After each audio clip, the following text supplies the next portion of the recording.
কোন কোন পশু দিয়ে কোরবানি করা যাবে, কোন পশু দিয়ে কোরবানি করা যাবে না, কোন কোন ত্রুটিগুলো আসলে দেখা জরুরি। আমাদের মূল উদ্দেশ্য হলো একটা ত্রুটি মুক্ত পশু দিয়ে আমরা কোরবানি করব। এই ক্ষেত্রে ত্রুটিটা কি জন্মগত না ত্রুটিটা সাময়িক হয়েছে, এই বিষয়গুলো নিয়ে আমাদের জানতে চাওয়া অনেকের। যেমন জন্মগত শিংবিহীন পশু দিয়ে কোরবানি করা বৈধ। শিংওয়ালা পশুর শিং যদি গোড়া থেকে ভেঙে যায় তাহলে ওই পশু দিয়ে কোরবানি হবে না, ওটা ত্রুটিযুক্ত পশু হিসেবে গণ্য হবে। আর সামান্য কিছু ভাঙলে সেটা দিয়ে কোরবানি করা বৈধ। এমন পশু দিয়ে কোরবানি করা বৈধ নয় যে পশু একেবারে পাগল, স্বাভাবিক চলাফেরা করতে অপারক, এই পশু দিয়ে কোরবানি হবে না। আমাদের কাছে জানতে চাওয়া হয় অনেকের যে খাসি করা পশু দিয়ে কোরবানি করা যাবে কি? অবশ্যই ওই পশু দিয়ে কোরবানি করা বৈধ। প্রশ্ন করতে পারেন যে এমন বৃদ্ধ পশু যেটা কোরবানি দিতে পারে না, যেই পশুর গায়ে চিহ্ন অঙ্কিত পশু বা যেই গাবি বা ছাগি ইত্যাদি দুধ দিতে অক্ষম, ওই পশু দিয়ে কোরবানি করা যাবে কিনা? হ্যাঁ, ওই পশু দিয়ে কোরবানি করা যাবে। খোস পাচড়া যুক্ত চর্ম রোগে আক্রান্ত পশু যদি মোটা এবং স্বাস্থ্যবান হয় তবে ওই পশু দিয়ে কোরবানি করা বৈধ। কিন্তু যদি দুর্বল হয় এবং এমন হয় যে হাড়ের সাথে মজ্জা নেই, তবে এর দ্বারা কোরবানি বৈধ হবে না।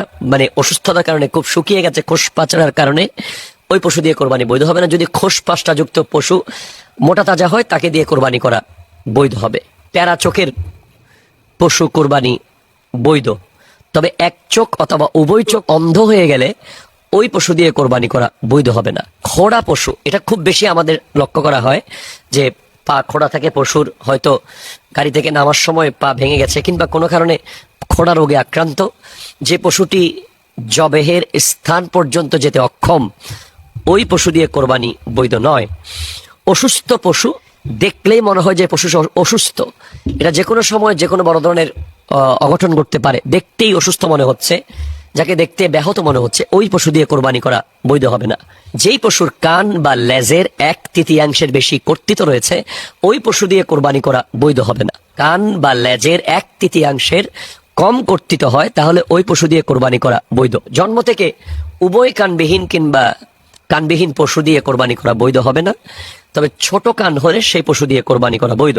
যেই পশুর দৃষ্টি স্বাভাবিক দৃষ্টি শক্তির তুলনায় 1/3 বেশি কমে গেছে ওই পশু দিয়ে কোরবানি করা বৈধ হবে না। যেই পশুর দাঁত নেই, অর্থাৎ স্বাভাবিকভাবে ঘাস খেতে পারছে না, ওই পশু দিয়ে কোরবানি করা বৈধ হবে না।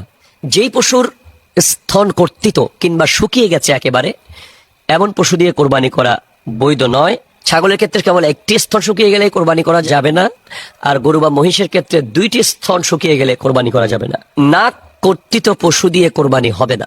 কোনো পশুর নাক যদি কর্তৃত থাকে তাকে দিয়ে কোরবানি